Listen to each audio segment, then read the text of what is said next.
Сәлем достар, YouTube'да қарапайым экономика арнасы. Бұл видеода біз бургер мен түрлі фастфуд шығаратын 40 000 заводы бар үлкен ресторандар желісі туралы айтамыз. Завод, сіз қате естіген жоқсыз, себебі бұл ресторанның асханасы нағыз завод. Бұл Макдональдс. Видеоны соңына дейін көріңіз. Бұл видеода Макдональдстың экономикалық қыр-сырын ашып көрсетеміз. Түрлі фактілерге қанық боласыз. Айтпақшы, қарапайым экономика арнасында жаңа бөлім құрылды. Бұл бөлім алыптар экономикасы деп аталады.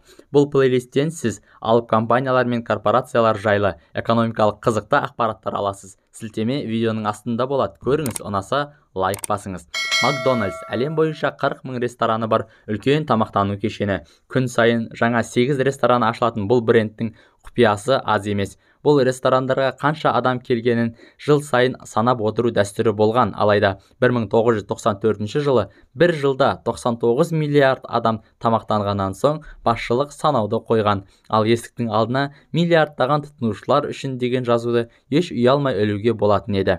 Ал енді миллиардтаған адамды тамақтандыру үшін 761 000 адам жұмыс жасауда. Ал Макдональдсте жұмыс істегісі келетіндердің саны бұдан 10-даған есе көп. Кей адамдар тіпті Макдональдсқа жұмысқа тұру Гарвардқа оқуға түсуден де қиын деп санайды. Ал 1970 жылдарға дейін Макдональдста тек ерлер жұмыс жасаған. Содан соң 1970 жылдан кейін ғана әйелдер жұмысқа алынған. Макдональдс басшылары мұны қолдамаған, бірақ әйелдер өз құқығын даулап, үлкен шерулер ұйымдастырған соң әйелдер мен қыздарды да жұмысқа алуды бастаған. Алайда әдемі қыздарды жұмысқа алмайды екен. Бұл жұмыс процесіне кедергі келтіреді деп санайды. Тіпті боянуға да, әшекей тағуға да тыйым салынған. Макдональдс әрине америкалық классикалық ресторан желісі, франчайзинг әдісімен жұмыс жасайды. Өз отанында, яғни Америкада Макдональдс дамыған соншалықты ол барлық жерде бар. Америкада Макдональдстен қашып құтыла алмайсың. Құрама штаттарда Макдональдстен ең ұзау қашықтығы 172 километр екен. Бұл оңтүстік Джакарта штатында. Осы қызықты әрі таңғаларлық ақпаратты тыңдап отырып, шіркін, менің де осындай рестораным болса ғой деп ойлап отырған боларсыз. Осыдан 60 жыл бұрын Реймонд Крок есімді кәсіпкер де дәл солай ойлап Макдональдсты сатып алады. Бар болғаны 2 миллион 700 000 долларға. Бар болғаны 2 миллион 700 000 долларға, ал қазір Макдональдстың құны 23 миллиард долларды құрайды. Ал бір күндік табысының өзі 15 миллион доллар. Ал енді Макдональдстың тарихына үңіліп көрейік. 1930 жылдар Америкада ескі жүйе құлаған ұлы депрессия шағы еді. Американың шағын ғана Манчестер қалашығында етікшінің отбасында ағайынды Ричард және Морис Макдональдтер әкесінің шағын етік тігінханасында жұмыс жасап жүрді. Кризистің салдарынан етік тігінханасы жабылып, ағайынды Дик және Макдональдтер арман қуып Калифорнияға келеді. Олардың арманы кино еді. Арман жетегінде екеуі киностудияға декоратор болып жұмыс жасайды. Тәп-тәуір табыс тауып, ақша жинап, жаңа бизнес ашуды ойлайды. Бұл 1937 жыл еді. Кризис аяқталған шақ, ал екінші дүниежүзілік соғысқа әлі 2 жыл бар. Солайша 10 центтік бургер сататын шағын киоск пайда болды. Алғашқы атауы Эйрдом болды, яғни әуе күмбезі деген мағына берді.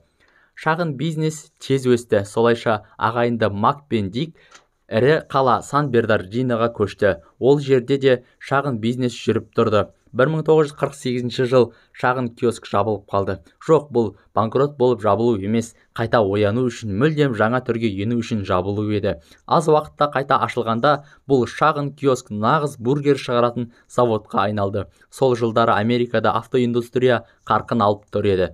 Сол автоөнеркәсіпте қолданылатын конвейер жүйесін Дик пен Мак азық-түлік, яғни бургер жасауға қолданды.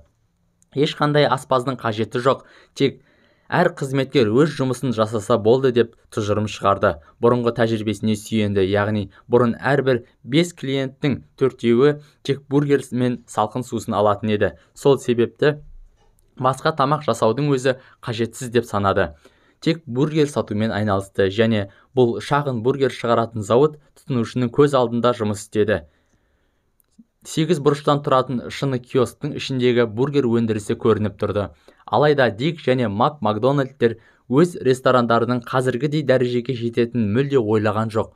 Бұл идеяны жүзеге асырған талантты кәсіпкер Рэй Крок еді. Рэй Крок Макдональдс брендін сатып алып, оның атауын өзгерткен жоқ, себебі Макдональдс сөзінің өзі керемет бренд бар құпия осы бір сөзде, ал менің тегім Крок. Крок бұл керемет ресторанның атауы болуға лайық емес деп санады. Егер бұл оқиға туралы фильм түсірілді десем сенесіз бе?